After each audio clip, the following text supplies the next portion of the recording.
ವಾರಕ್ಕೆ 70 ಗಂಟೆ ದುಡೀರಿ ಅಂತ ಇನ್ಫೋಸಿಸ್ನ ನಾರಾಯಣ ಮೂರ್ತಿ ಹೇಳಿದರು ಕೆಲಸ ಮಾಡಿ ಅಂತ. ಅದಕ್ಕೆ ಭಾರಿ ವಿರೋಧ ವ್ಯಕ್ತವಾಗಿತ್ತು. ಈಗ L&T ಸಂಸ್ಥೆಯ ಸುಬ್ರಹ್ಮಣ್ಯನ್ ಅವರು ವಾರಕ್ಕೆ 90 ಗಂಟೆ ದುಡೀರಿ ಅಂತ ಹೇಳಿದ ತಕ್ಷಣ ಮತ್ತಷ್ಟು ಮಗದಷ್ಟು 70 ಗಂಟೆ ಎಂದಾಗಲೇ ರೊಚ್ಚಿಗೆದ್ದಿದ್ರು. ಇನ್ನು 90 ಗಂಟೆ ಅಂದ್ಮೇಲೆ ಸುಮ್ಮನೆ ಇರ್ತಾರ? ಈ ಥರ 90 ಗಂಟೆ ವಾರದಲ್ಲಿ ದುಡೀರಿ ಅಂತ ಹೇಳಿದಂಥ L&T ಸಂಸ್ಥೆಯ ಸುಬ್ರಹ್ಮಣ್ಯನ್ ಅವ್ರನ್ನ ಭಾರಿ ಟ್ರೋಲ್ ಮಾಡ್ತಿದ್ದಾರೆ, ಟೀಕೆ ಮಾಡ್ತಿದ್ದಾರೆ. ಯಾಕೆ ಈ ವಿಷಯ ಬಂತು ಅಂದರೆ, L&Tಯ ಒಂದು ಸಭೆಯಲ್ಲಿ ಮಾತನಾಡ್ತಿರ್ತಾರೆ. ಶನಿವಾರ ಯಾಕೆ ಕೆಲಸ ಮಾಡಿಸಿದಿರಿ ಅಂತ ಅವ್ರು ಕೇಳಿದಾಗ ಅವ್ರು ಹೇಳ್ತಾರೆ, ನಾನು ಭಾನುವಾರ ನಿಮ್ಮನ್ನು ಕೆಲಸ ಮಾಡ್ಸೋಕ್ಕಾಗ್ತಿಲ್ವಲ್ಲ ಅನ್ನೋ ಬೇಜಾರಿದೆ ಅಂತ. ಶನಿವಾರನೂ ಯಾಕೆ ಕೆಲಸ ಮಾಡಿಸಿದಿರಿ ಅಂತ ಕೇಳಿದಾಗ ಅದಕ್ಕೆ ಭಾನುವಾರನೂ ಕೆಲಸ ಮಾಡಿಸಿಲ್ಲ ಅನ್ನೋ ಬೇಜಾರಿದೆ ಅಂತ ಹೇಳ್ತಾರೆ. ಅಂದರೆ ನೀವು ಭಾನುವಾರನೂ ಕೆಲಸ ಮಾಡಬೇಕು ಅಂತ, ಆಗ ವಿಶ್ವದಲ್ಲಿ ನಂಬರ್ 1 ಆಗಕ್ಕೆ ಸಾಧ್ಯ ಅಂತ. 50 ಗಂಟೆ ವಾರದಲ್ಲಿ ಕೆಲಸ ಮಾಡುವ ಅಮೆರಿಕಾದವ್ರನ್ನ ಹಿಂದಿಕ್ಬೇಕು ಅಂತ ಚೀನಾದವ್ರು 90 ಗಂಟೆ ಕೆಲಸ ಮಾಡ್ತಿದ್ದಾರೆ. ಜೀನಿ ಪರಿದನ್ water supermarket, hotel, restaurant ಹಾಗೂ ನಿಮ್ಮ ಮನೆಯ ಯಾವುದೇ ಶುಭ ಸಮಾರಂಭಗಳಿಗೆ ಜೀನಿ ಮಿನರಲ್ ವಾಟರ್ ಸರಬರಾಜು ಮಾಡಲಾಗುತ್ತೆ. ಭಾರತದವರು ಸಹ ವಾರಕ್ಕೆ 90 ಗಂಟೆ ಕೆಲಸ ಮಾಡಿದ್ರೆ ಖಂಡಿತವಾಗಿ ಅಮೆರಿಕವನ್ನ ಹಿಂದಿಕ್ಕಬಹುದು, ವಿಶ್ವದಲ್ಲಿ ನಂಬರ್ 1 ಆಗಬಹುದು ಅನ್ನೋ ಮಾತು L&T ಸಂಸ್ಥೆಯ ಸುಬ್ರಹ್ಮಣ್ಯನ್ ಅವರ ಮಾತು. ಹೌದು, ಸಹಜ. ಒಬ್ಬ ಶ್ರೀಮಂತ ಕೂತಿದ್ರು ದುಡ್ಡು ಬರುತ್ತೆ, ಒಬ್ಬ ಬಡವ ಹೆಚ್ಚಾಗಿ ದುಡಿಬೇಕಾಗತ್ತೆ. ಬಡತನ, ಮಧ್ಯಮ ವರ್ಗ ಹೆಚ್ಚಾಗಿ ತುಂಬಿರ್ತಕ್ಕಂಥ ದೇಶ ಅಭಿವೃದ್ಧಿ ಆಗಬೇಕಾದ್ರೆ ಸಹಜವಾಗಿ ದುಡಿಬೇಕು, ಅದ್ರಲ್ಲಿ ಸ್ಮಾರ್ಟ್ ವರ್ಕ್ ಮಾಡಬೇಕು, ಅದ್ರಲ್ಲಿ ಅಗ್ರಿ, ಯಾವುದೇ ಡೌಟ್ ಇಲ್ಲ. ದುಡಿಮೆಗೆ ತಕ್ಕಂತೆ ಪ್ರತಿಫಲ ಸಿಗುತ್ತೆ. ಆದರೆ ಎಷ್ಟೊತ್ತು ಅಂತ ಮನೇಲಿ ಹೆಂಡತಿ ಮುಖ ನೋಡ್ತಾ ಕೂತಿರ್ತೀರಿ, ಭಾನುವಾರನೂ ಬಂದು ಕೆಲಸ ಮಾಡಿ ಅಂತ ಹೇಳಿದ್ದಾರೆ. ಅಂದರೆ ಒಬ್ಬ ಉದ್ಯಮಿಯಾಗಿ ಲಾಭ ಹೇಗೆ ತರ್ಬೋದು ಅನ್ನೋ ದಿಸೆಯಲ್ಲಿ ಕೆಲಸ ಮಾಡ್ತಾರೆ, ಮಾತನಾಡ್ತಾರೆ.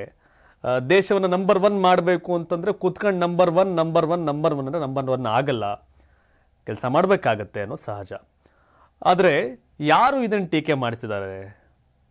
ನಿಮ್ಗೆ ಗೊತ್ತಿರಲಿ, ರೈತ ಬೆಳಗ್ಗೆ ಹಗಲು ರಾತ್ರಿ ಅಂದೆ ಗದ್ದೆ ಹತ್ರ ನೀರು ಹಾಯಿಸೋಕ್ಕೋ, ಕಳೆ ಕೀಳೋಕ್ಕೋ, ಬೆಳೆ ಇದು ಮಾಡೋಕ್ಕೋ ಅವ್ನು ರೋಟೀನ್ ಕೆಲಸ ಮಾಡ್ತಿರ್ತಾರೆ. ಬೆಳಗ್ಗೆ 5 ಗಂಟೆ, ಮುಂಜಾನೆ 5 ಗಂಟೆಯಿಂದ ಸಂಜೆ 7 ಗಂಟೆ ಮಟ್ಟ ಕೆಲಸ ಮಾಡಿ ಬಂದಿದ್ದಾರೆ. 90 ಗಂಟೆ ಅಂದ ತಕ್ಷಣ ಚರ್ಚೆ ಆಗ್ತಿದೆ. ಎಷ್ಟೋ ಜನ 90 ಗಂಟೆಗೂ ಅಧಿಕ ಕೆಲಸ ಮಾಡ್ತಿದ್ದಾರೆ, 100 ಗಂಟೆ ಕೆಲಸ ಮಾಡ್ತಿರೋ ಇದ್ದಾರೆ. ಹೀಗಾಗಿ ಇದು ಎಲ್ಲಿ ಪ್ರಶ್ನೆ ಆಗಿದೆ ಅಂತಂದರೆ, IT ಇಂಡಸ್ಟ್ರಿ ಯಾರು ವಾರಕ್ಕೆ 5 ದಿನ ಕೆಲಸ ಮಾಡ್ತಿದ್ದಾರೆ, ದಿನಕ್ಕೆ 8-9 ಗಂಟೆ ಕೆಲಸ ಮಾಡ್ತಿದ್ದಾರೆ, ಅವರಲ್ಲಿ ಈ ಪ್ರಶ್ನೆಗಳು ಉದ್ಭವ ಆಗಿದೆ. ಆದರೆ ಈ 90 ಗಂಟೆ 100 ಗಂಟೆ ಕೆಲಸ ಮಾಡ್ತಿರೋ ನಾವು ನೋಡಿದ್ದೀವಿ.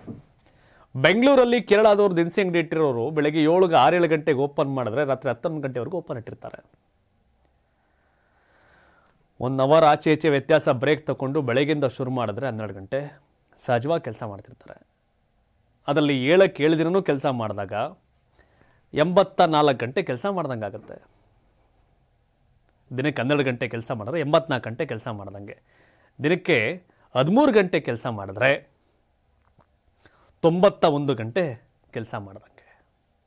ಎಷ್ಟೋ ಜನ ಬೇರೆ ಕಡೆ ಕೆಲಸ ಮಾಡಿಕೊಂಡು ಪಾರ್ಟ್ ಟೈಮ್ ಕೆಲಸ ಮಾಡೋರು ಇದ್ದಾರೆ. ಎಷ್ಟೋ ಜನ ನಮ್ಮಲ್ಲಿ ಮಾಮೂಲಿ ಕೆಲಸಕ್ಕಿಂತ ಪಾರ್ಟ್ ಟೈಮ್ ಜಾಬ್ಗಳು ಮಾಡಿ ಕೆಲಸದ ಜೊತೆಗೆ ಬದುಕ್ತಾ ಇರೋರು ಇದ್ದಾರೆ.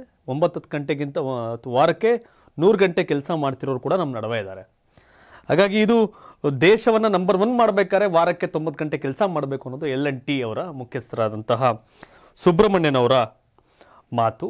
ಇದು ಟೀಕೆ ಟಿಪ್ಪಣಿ ಗುರಿಯಾಗಿದೆ. ಆದರೆ ಸಹಜವಾಗಿ ನಾವೆಲ್ಲ ಮಧ್ಯಮ ವರ್ಗದವರು, ಬಡ ವರ್ಗದವರು, ನಾವಾಗಲೇ ಆ ಸಮಯವನ್ನು ದುಡಿತಾ ಇದ್ದೀವಿ ಅನ್ನೋದು ಗೊತ್ತಿರೋ ವಿಷಯ ನಮ್ಗಳಿಗೆ. ಆದರೆ ಎಷ್ಟೊತ್ತು ಅಂತ ಹೆಂಡತಿ ಮುಖ ನೋಡ್ತಿರ್ತೀರಿ. ಎಷ್ಟೋ ಜನ ಉತ್ತರ ಭಾರತೀಯರು ಬೆಂಗಳೂರಲ್ಲಿ ಬಂದು ವರ್ಷಗಟ್ಟಲೆ ಊರಿಗೆ ಹೋಗದೆ ವರ್ಷಕ್ಕೊಂದ್ಸಲ ಊರಿಗೆ ಹೋಗ್ತಾರೆ, ಅವ್ರಲ್ಲಿ ಕೆಲಸ ಮಾಡ್ತಿರ್ತಾರೆ. ಕಟ್ಟಡ ಕಾರ್ಮಿಕರಾಗೋ, ಮತ್ತೊಂದು ಸೆಕ್ಯೂರಿಟಿ ಗಾರ್ಡ್ಗಳ ಬೆಂಗಳೂರಲ್ಲಿ ಕೆಲಸ ಮಾಡೋದು 12 hours, 12 ಗಂಟೆ ಡ್ಯೂಟಿ. ಕೆಲವರು OT ಅಂತ ಮಾಡ್ತಾರೆ, ಹೆಚ್ಚುವರಿ ಹಣ. ಬಟ್ ಅಲ್ಲಿ ಹೆಚ್ಚುವರಿ ಹಣ ಕೊಡ್ತಾರೆ L&T ಅಂದರೆ ಲೈಕ್ ಕಂಪ್ನಿಗಳಲ್ಲಿ ಹೆಚ್ಚುವರಿ ಕೆಲಸ ಮಾಡಲಿಕ್ಕೆ ಹೆಚ್ಚುವರಿ OT ಪೇ ಮಾಡ್ತಾರೆ, ಓವರ್ ಟೈಮ್ ಹಣ ಪೇ ಮಾಡ್ತಾರೆ ಅನ್ನೋದ್ರ ಮೇಲೆ ಎಲ್ಲ ಡಿಪೆಂಡ್ ಆಗುತ್ತೆ. ಬಟ್ ನಾರಾಯಣ ಮೂರ್ತಿಯವರು ಆ 70 ಗಂಟೆ ದುಡಿದ್ರೆ ಮಾತ್ರ ದುಡಿಬೇಕು ಅನ್ನೋ ಹೇಳಿಕೆಗೆ ವಿರೋಧ ವ್ಯಕ್ತವಾಗಿತ್ತು. ಈಗ 90 ಗಂಟೆ ಅಂದಾಗ ಸಹಜವಾಗಿ ವಿರೋಧ ವ್ಯಕ್ತವಾಗುತ್ತೆ. ಆದರೆ ಇದನ್ನು ಯಾರೋ ಕೂಲಿ ಮಾಡೋರು, ವ್ಯವಸಾಯ ಮಾಡೋರು ಇದನ್ನು ಟೀಕೆ ಮಾಡಲ್ಲ. ಯಾರು ವಾರದಲ್ಲಿ 5 ದಿನ ಕೆಲಸ ಮಾಡಿ ಎಂಜಾಯ್ ಮಾಡ್ತಿರ್ತಾರೆ ಆ ಒಂದು ವರ್ಗ ಇದನ್ನು ವಿರೋಧ ಮಾಡಬಹುದೇನೋ. ಯಾಕೆಂದರೆ ವಾರದಲ್ಲಿ 90 ಗಂಟೆ 100 ಗಂಟೆ ಕೆಲಸ ಮಾಡ್ತಿರೋ ಈಗಲೂ ನಮ್ಮ ನಡುವೆ ಇದ್ದಾರೆ, ಮಾಡ್ತಾ ಇದ್ದೀವಿ. ಸೊ ಆ ಕಣಕ್ಕೆ ತಾವೇನು ಹೇಳ್ತೀರಿ? ವಾರಕ್ಕೆ 90 ಗಂಟೆ ಕೆಲಸ ಮಾಡಿದ್ರೆ ಆಲ್ ಇಂಡಸ್ಟ್ರಿನಕ್ಕಿಂತ IT ಬೇರೆ ಬೇರೆ ಸೆಗ್ಮೆಂಟ್ 90 ಗಂಟೆ ಕೆಲಸ ಮಾಡಿದ್ರೆ ವಿಶ್ವದಲ್ಲೇ ನಾವು ನಂಬರ್ 1 ಆಗ್ತೀವಿ ಅನ್ನೋದು ಇವ್ರ ಮಾತು. ಅದು ಹೆಂಗಾರೆ ಸರ್ಕಾರಿ ಆಫೀಸರ್ಗಳು ಅವರಿರೋ ಡ್ಯೂಟಿ ಅವರೆಲ್ಲ ಕರೆಕ್ಟಾಗಿ ಕೆಲಸ ಮಾಡಲಿ ಅಂತ, ಕೆಲವರು ಆಯಾ ಜಾಬ್ಗೆ ತಕ್ಕಂತೆ ಮಾಡೋ ಕೆಲಸವನ್ನು ಕರೆಕ್ಟಾಗಿ ಮಾಡಿದ್ರೆ ನಾವೆಲ್ಲ ನಂಬರ್ 1 ಆಗ್ತೀವಿ ಅಂತ ಕೆಲವರು ಹೇಳ್ತಾರೆ. ನಿಮ್ಮ ಪ್ರಕಾರ ದೇಶ ವಿಶ್ವದಲ್ಲಿ ನಂಬರ್ 1 ಆಗಬೇಕು ಅಂದರೆ ಇವರೆಲ್ಲ IT ಇಂಡಸ್ಟ್ರಿ ಸಂಬಂಧಪಟ್ಟಂಗೆ ಬೇರೆ ಬೇರೆ ಸೆಗ್ಮೆಂಟ್ ಮಾತಾಡ್ತಿದ್ದಾರೆ. ಅವರು ಹೇಳುವಂತೆ ವಾರದಲ್ಲಿ 90 ಗಂಟೆ ಕೆಲಸ ಮಾಡೋ ಅನಿವಾರ್ಯತೆ ಇದೆಯಾ, ಅವಶ್ಯಕತೆ ಇದೆಯಾ? ಯಾರಿಗಿದರ ಅವಶ್ಯಕತೆ ಇದೆ? ತಾವೇನು ಹೇಳ್ತೀರಿ? ಕಾಮೆಂಟ್ ಮಾಡಿ ತಿಳಿಸಿ. ನಿಮ್ಮ ಪ್ರಕಾರ ಒಬ್ಬ ವ್ಯಕ್ತಿ ದಿನಕ್ಕೆ ಎಷ್ಟು ಗಂಟೆ ಕೆಲಸ ಮಾಡಬೇಕು, ವಾರಕ್ಕೆ ಎಷ್ಟು ಗಂಟೆ ಕೆಲಸ ಮಾಡಬೇಕು? ನಿಮ್ಮ ಒಪಿನಿಯನ್ ಕಾಮೆಂಟ್ ಮಾಡಿ. ಯಾಕಂದರೆ ಇದೊಂಥರ ಹೆಲ್ತಿ ಡಿಸ್ಕಷನ್ ಆಗಲಿ. ನಾರಾಯಣ ಮೂರ್ತಿಯವರು ಅಷ್ಟು ಕೆಲಸ ಮಾಡಿದ್ದಕ್ಕೆ ಇವತ್ತು ಆ ಸಂಸ್ಥೆ ಕಟ್ಟಲಿಕ್ಕೆ ಸಾಧ್ಯ ಆಗಿತ್ತು.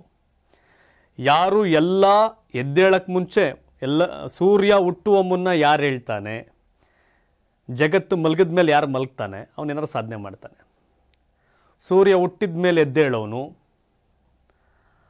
ಮಧ್ಯರಾತ್ರಿವರೆಗೂ ಕುಡಿದು ತಿಂದು ಪಾರ್ಟಿ ಮಾಡೋನು, ಅವನಿಂದ ಏನು ನಿರೀಕ್ಷೆ ಮಾಡೋಕ್ಕೆ ಸಾಧ್ಯ ಇಲ್ಲ ಅಂತ ಒಂದಷ್ಟು ಚರ್ಚೆಗಳು ಸಹಜವಾಗಿ ಬರುತ್ತೆ. ಬಟ್ ಉದ್ಧಾರ ಆಗಬೇಕು ಅಂದರೆ, ಡೆವಲಪ್ ಆಗಬೇಕು ಅಂದರೆ, ದೇಶ ನಂಬರ್ 1 ಆಗಬೇಕು ಅಂದರೆ ಏನು ಮಾಡಬೇಕು? ನಿಮ್ಮ ಪ್ರಕಾರ ಯಾವ್ದು ಸರಿ, ಯಾವ್ದು ತಪ್ಪು? ತಾವೇನು ಹೇಳ್ತೀರಿ? ನೆಮ್ಮದಿ ಇಂಪಾರ್ಟೆಂಟಾ, ಗಳಿಕೆ ಇಂಪಾರ್ಟೆಂಟಾ? ಕಾಮೆಂಟ್ ಮಾಡಿ ತಿಳಿಸಿ. ಧನ್ಯವಾದ. ಇದು ಕರ್ನಾಟಕ ಟಿವಿ, ಕನ್ನಡಿಗರ ಧ್ವನಿ.